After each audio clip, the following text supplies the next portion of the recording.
நாங்கள் ஒரு 4 பேருங்க. உலக நன்மைக்காகவே அவதாரம் எடுத்த 4 பேர்.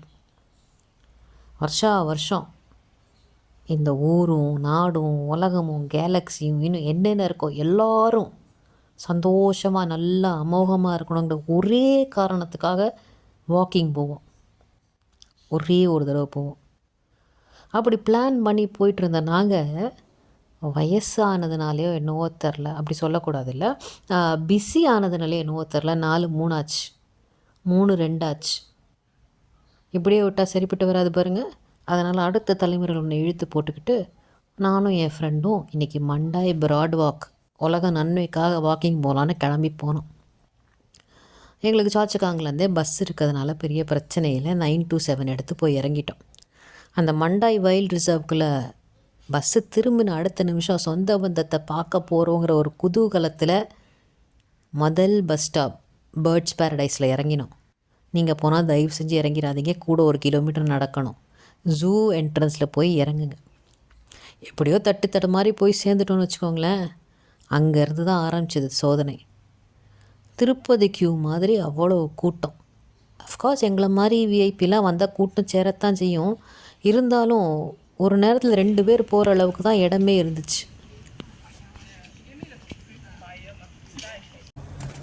என்ன தெரிகிறது? புறா மணிப்புறா மாதிரி தான் இருக்கு.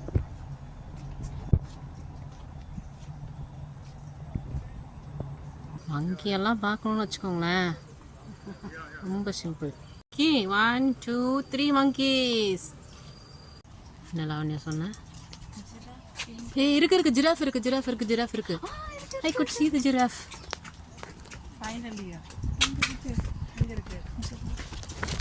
அதாவது ரொம்ப தெளிவாக பார்க்குறதா இருந்தால் உள்ளே வந்து பாருங்கன்னு வச்சுருக்காங்க. எல்லாரும் நம்ம பார்க்குறோன்னு பார்க்குறாங்க பாருங்க. ரொம்ப நாளாக இந்த மண்டாய் பிராட் வாக் போகணுன்னு ஆசை. ஏன்னா அவ்வளோ விளம்பரம். நீங்கள் போகிற வழியிலேயே மங்கீஸ் பார்க்கலாம், ஜிராஃப் பார்க்கலாம், என்னென்னவோ பார்க்கலான்னு போனால் நாங்கள் என்ன பார்த்தோன்னு பாருங்கள். இதெல்லாம் தான் பார்க்க முடியும். மற்றபடி மங்கியும் ஜிராஃபும் எப்படி தெரியுமா? இப்படி தான். ஸோ நீங்கள் காசு கட்டி ஜூக்குள்ளேயோ ரிவர் சஃபாரிக்குள்ளேயோ நைட் சஃபாரிக்குள்ளேயோ போனால் மட்டும்தான் விலங்குகளை பார்க்க முடியும். ரொம்ப பிளான் பண்ணி அழகாக பெரிய பெரிய மரங்களுக்கு இடையில் நம்ம நடந்து போகிறோமே தவிர ஒரு விலங்கையும் பார்க்க முடியாத அளவுக்கு தெளிவாக கட்டியிருக்காங்க.